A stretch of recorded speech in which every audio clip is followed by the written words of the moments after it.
ফজরে উঠতে দেরি হলে ফজর নামাজ কখন কিভাবে পড়বেন ভালো করে মনে রাখেন। অনেক সময় আমরা নামাজ পড়ি, 5 ওয়াক্ত নামাজই পড়ি, ফজরের নামাজও পড়ি, কিন্তু অনেক সময় ফজর নামাজে উঠতে লেট হয়ে যায়।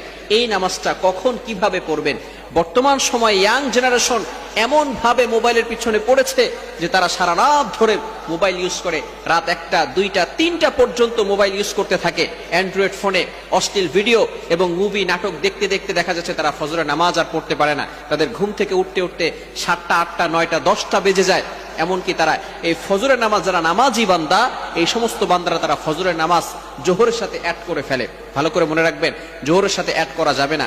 যারা 5 ওয়াক্ত নামাজ পড়ে, ফজরের নামাজ পড়ে, হঠাৎ করে যদি একদিন দেখা গেল যে সে উঠতে পারে নাই, সে ঘুমিয়েছিল, এই ক্ষেত্রে সে কি করবে? হাদিসের ভিতরে আসছে, বুখারী শরীফের 597 নম্বর হাদিসে রয়েছে, আল্লাহ রাসূল সাল্লাল্লাহু আলাইহি সাল্লাম বলে দিয়েছেন, মান নামা আন সালাতিন, যে ব্যক্তি সালাতের ব্যাপারে এবং ভুলে যায়, আও নাসিয়াহা, যদি ভুলে যায় যে সে ফজরের নামাজ পড়ছে কি পড়ে নাই, আসরের নামাজ পড়ছে কি পড়ে নাই, জোহরের নামাজ পড়েছি কি পড়ে নাই, এটা যদি সে ভুলে যায়, অথবা যদি সে ঘুমিয়ে থাকে, এই ক্ষেত্রে যখনই তার স্মরণ হবে, ফালইউসাল্লিহা ইদা যাকারাহা, যখনই তার স্মরণ হবে তখনই সে নামাজ পড়ে নিবে।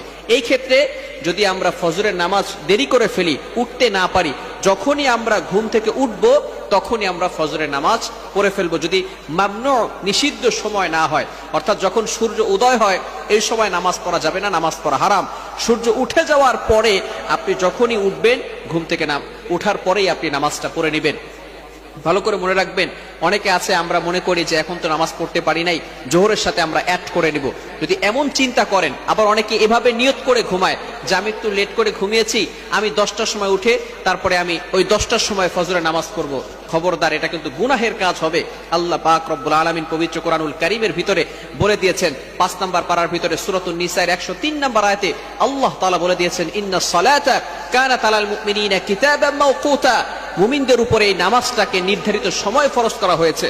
সুতরাং ফজরের নামাজের যে নির্ধারিত সময় আছে এই সময় পড়তে হবে, জোহরের নামাজের যে নির্ধারিত সময় আছে এই সময় পড়তে হবে, আসরের নামাজের যে নির্ধারিত সময় আছে এই সময় পড়তে হবে। আপনি যদি ইচ্ছাকৃতভাবে নিজেই নিয়ত করে রাখেন যে আমি ফজরের নামাজ 10টা 11টার সময় পড়বো, 7টা 8টার দিকে পড়বো, তাহলে কিন্তু অবশ্যই গুনাহগার হয়ে যাবেন। এজন্য আমরা যখনই ঘুম থেকে উঠে যাব, যদি নিষিদ্ধ সময় না হয় তাহলে আমরা ওই সময় নামাজ পড়বো। আর নামাজের জন্য আমরা সবসময় যত্নবান থাকবো। ধরুন আপনি ফজরের নামাজ পড়তে পারলেন না, যদি জোহরের আগেই আপনি ইন্তেকাল করেন, তাহলে কিন্তু এই ফজরের নামাজের ব্যাপারে আল্লাহ তাআলার কাছে জবাবদিহি করতে হবে। আল্লাহ তাআলা আপনাকে ছাড় দিবেন না, আমাকে ছাড় দিবেন না। এই জন্য নামাজের ব্যাপারে কখনো আমরা অবহেলা করব না। মিফতাহুল জান্নাতিস সালাহ, prayer is the key to heaven. নামাজ হচ্ছে বেহেশতের চাবি।